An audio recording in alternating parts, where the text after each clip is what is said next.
everybody, it's Alina, aka The One, and I'm back with another video for you guys. Today we are discussing Prince the Immersive experience. So I actually flew directly from Minnesota coming off of Celebration and flew to Chicago to see the Immersive experience on opening day, which I believe was June 9th. And I already know some of you are like, well, if you went on opening day, then why are we just now hearing about it? Look, I might be a procrastinator, but I show up when it counts, okay? No, I'm just kidding. I've actually just been very busy since getting back, but none of that matters. We're here now. Let's discuss Prince the Immersive experience. So like I mentioned before, I visited the experience on opening day. Looking back, maybe that wasn't the best option. There were a few opening day kinks that I think would have been worked out if I went later. I also want to mention that I accidentally bought a general admission ticket. How do you purchase a general admission ticket by accident? I'll explain. It was the day that the tickets dropped, and I knew that I had to get the first opening on the 9th because that was the only way I was going to be able to sandwich the trips together from Celebration to Chicago. Ending his birthday on the 7th, me flying on the 8th, me seeing the experience on the 9th. So I knew I had to get that ticket, so I was in a rush. I remember I was in the car, I was on my way to a hair appointment, and I'm like stopping at red lights trying to book my ticket. In the heat of all that, I accidentally purchased a general admission ticket. From my understanding, the only perks of VIP were skipping the line, and then I believe you got a gift, which I don't know what that gift was. I thought it was the pass, but maybe it was something else. So didn't get to experience that, but it really didn't make that big of a difference for me because when I got there really wasn't a line. One more thing to note, and after this I'm gonna get right into it, but I actually had my flight booked to leave later that evening. And if I was not on a time crunch, I would have definitely liked to have stayed a lot longer. Hello everyone, and welcome to Notes from the Editor. I just wanted to quickly interrupt scheduled programming because it was in this very moment that I realized my eyelash was hanging halfway off my goddamn face. I actually cannot believe that for the 2 hours that I spoke into that camera, I didn't notice this. And I know you're thinking to yourself, but Alina, we didn't even notice it until you pointed it out. Ain't no way. Ain't no way. Ain't no way. But as Prince would say, there is no such thing as a mistake. So I will pretend like this does not bother me to my absolute core. I also refuse to re-record this video, so you guys will just have to deal with it. Okay, enjoy. And I think I would have had possibly a better experience, and a lot more would have stuck with me if I did. But I'm gonna do my best to recount as many details as I remember without spoiling too much. So first you walk in through the outdoor, and you are brought into kind of like a small movie room. And it's a very dark room with a screen on the wall. So there are actually employees that are stationed in different parts of the experience. These people are basically here to take photos of you, answer questions about the experience, or just generally assist you throughout. So we were welcomed by a few assistants when we came into this room, and they got us pumped up and got us excited, and then they directed our attention to the screen. Remember how I said maybe going on opening day wasn't the best idea? This is why. So when it was time for us to watch the video on the screen, there actually seemed to be a little bit of like a glitch where the video was playing but no sound was coming out. Instead of them saying, okay, wait, hold on, let's try to reboot it and see if we can get it to work, they kind of were just like, oh, sorry, no sound. Okay, you guys are just gonna have to enjoy it like this. So we're all kind of sitting there in silence watching this video. And I'll be honest, I was pissed. I feel like every part of the experience was an important part in telling Prince's story from beginning to end. So I wanted to see it. Also, I paid a lot of money to be here, okay? So I want to see everything. In that moment, it felt very rushed, and I was annoyed by that. I understand that they had to get the next group in the room, but they could spare a minute or two to just replay the video with sound. For example, that's like going to Paisley Park, and you know how they take us into the guitar room and they play those videos for us on the 2 screens? Imagine watching that with no sound. You'd be upset too, right? Okay. It's okay, I soon forgot about it. The door to the next room opens up, and we now walk into the When Doves Cry room. So this room was modeled after the When Doves Cry music video, when Prince is in the bathtub and he's crawling out all cute and sexy like, and smoke is billowing and there's doves. Well, you know what, there weren't doves. I wish there were doves. If I was in charge of this, doves would have flew out everywhere. Doves swinging from a trapeze. With a safety net, of course. Now, how that would have been possible, I don't know, but that's why I don't do these things. I just talk about them. So after this, we kind of walked through what I like to call a history hallway. The walls are sprawled with information about Prince's upbringing, the neighborhood he grew up in, the things that were happening around that time. They also had a touchscreen in this room where you can just scroll and read through all this history yourself at your own pace. And I believe the same article that we were reading through can be found on the Prince website. It's very detailed, so I'll make sure to link that below for those of you that want to check that out. Next, we went into the mock studio room. So this was actually a recreated room designed to look like Prince's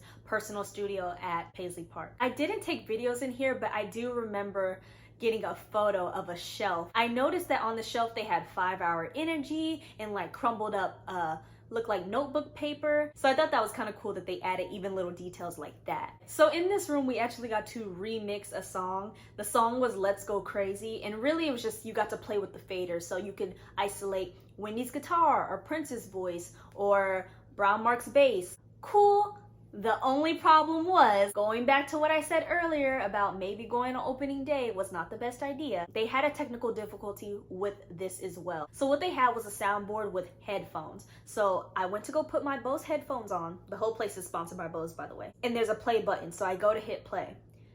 The song is like a whisper in my ears. I could barely hear it. So eventually I asked one of the assistants, hey, like my volume's really low. Do you have any idea why? And can you fix it? So the guy comes over and he tries to mess with it a little bit, but he's not able to figure it out. He checks the rest of the headphones to make sure it's not just mine, and it wasn't. So then he has to call on his walkie-talkie and say, hey, the volume's not working in the studio. Can you guys do something about that? So I'm sitting here about like 3 minutes waiting for this guy to figure this out. I wasn't really upset about this per se, because they eventually got it worked out.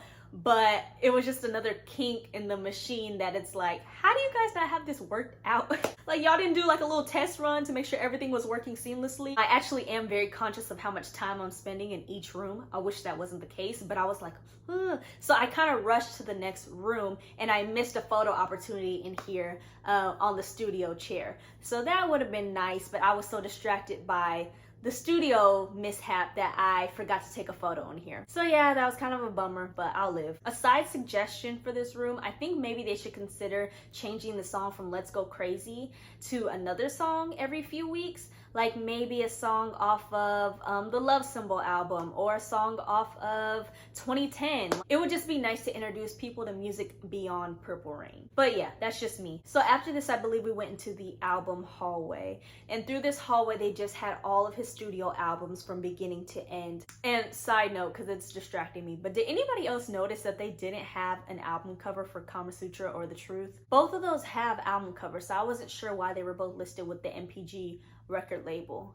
If anybody knows, please put it below, because if I'm missing something, I would like to know. So the album hallway leads directly into my favorite room, which was the Diamonds and Pearls room. I love this room. It had music, it had movement, it had layers and textures. You can tell they took inspiration from multiple different music videos.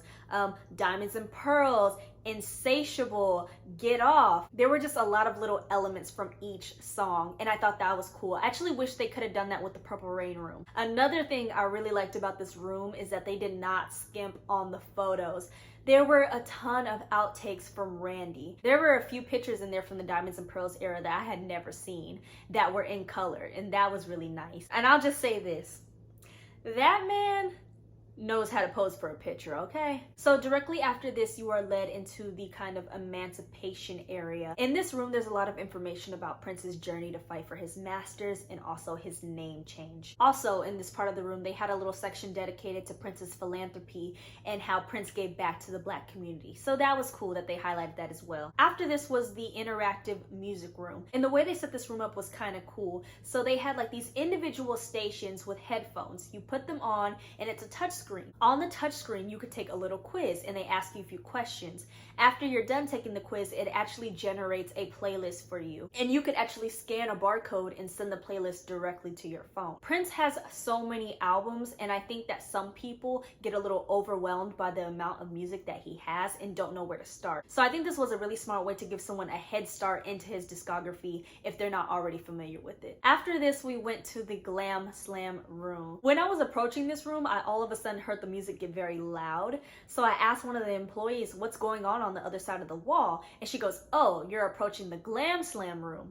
When she said that, baby, I flipped out. And I'm gonna tell you why. I missed the Glam Slam era. I wasn't even a thought on anyone's mind when Glam Slam was a thing. And when I was a kid, I'd always say to myself, if I had a time machine, I would go to Glam Slam. So when she told me Glam Slam, I got so excited. I'm like, oh my God, I'm gonna be in Glam Slam. It's gonna feel like I'm in Glam Slam. Mine started racing. I started thinking about all the things I might see. And I think this is where I got in my own way, because I got so excited that my brain started to imagine the most elaborate room possible. So I'm super riled up. And then she opens the curtain so I could walk in, and it's just a room full of mirrors. I was disappointed. I expected possibly a VIP section, a stage with a dancer. My brain, it just went there, okay? And don't get me wrong, there was music playing, there was someone there DJing, they had lights. I think what also didn't help was I was in there by myself. Like I said, it really wasn't that packed opening day. So when I got to the Glam Slam room, I ended up by myself. And I'm just in there with the DJ like, okay. I just didn't know what to do in a room full of mirrors. Look at myself, like dance with the DJ, I don't know. So yeah, I was kind of like, dang it, I wish they could have done more with that room. But another personal complaint. I believe after this we reached the end with the Purple Rain room. So this is the room with the Purple Rain motorcycle with the staircase behind it. Surprisingly, my favorite element about this room was not the motorcycle. It was actually the Erotic City electronics store that they had set up in the far corner. I have a weird reason why I like this, but I've actually had a dream about that exact setup. So when I saw it, I thought it was really weird. I had a moment where I just looked at it like, what? I've seen that exact thing in a dream, where it's the storefront with the TV stacked on top, a little bit of static, and there's prints on the TV. Whoever came up with the idea to put that in the experience, get out of my dreams, okay? Get out my dreams. In this room, they also recreated the First Avenue star wall, but instead of having people's names within the stars, they actually incorporated his song titles and dates that he performed at First Avenue. So that was actually the end of the experience. After that, you were led back downstairs through the gift shop. So I forgot to mention that. When you come in, the first thing you see is the gift shop, and then to the side, there's an escalator leading up, which takes you to the experience. Didn't have as much time as I wanted to shop, but I did manage to get my hands on these earrings. So I actually purchased these from the experience, and that was the only thing I bought. I was told by one of the employees that they would actually open up an online store, so I was like, great, I don't have to feel rushed to buy everything now. I can just buy it later online. So I have full plans to do that. Also important to note that majority of the merchandise was 80s centered. I would have liked to see more merch from 90s and up, since that's kind of more my zone. That might not be an issue for others, but just wanted to let you guys know if you have plans to visit the shop or shop online. Oh, also there was a photo booth in the gift shop. So that's one thing you don't have to worry about when you visit. There are ample amount of opportunities to take photos while you were there. They have that covered. Initially hearing about the experience, I was curious about what direction they would go in, and I am pleasantly surprised with what they did with it. If there was anything I could have changed, it probably would have been the fact that Purple Rain had 2 rooms. I think I would have liked if both of those rooms were combined into one, kind of like how the Diamonds and Pearls room was a compilation of Get Off and Diamonds and Pearls and Insatiable. It would have been cool if Purple Rain was maybe When Doves Cry, Purple Rain, and Take Me With You, and then maybe use that last room for a later album. I think it would have been cool to even have that last room dedicated to Welcome to America. Obviously, I love Welcome to America. I talk about it a lot. Or have the last room dedicated to the last album that he came out with before he passed. You know, so those are just ideas that maybe I would have threw out if I was working on the team. And if you are a fan, I highly suggest bringing somebody you know who isn't that familiar with Prince's work, because I think those are the people that would get the most out of this experience. That concludes today's video. I think I covered everything. If you like this video, make sure to share, comment, subscribe, turn on the bell notifications so you don't miss my next post, and I will see you guys next time. Bye.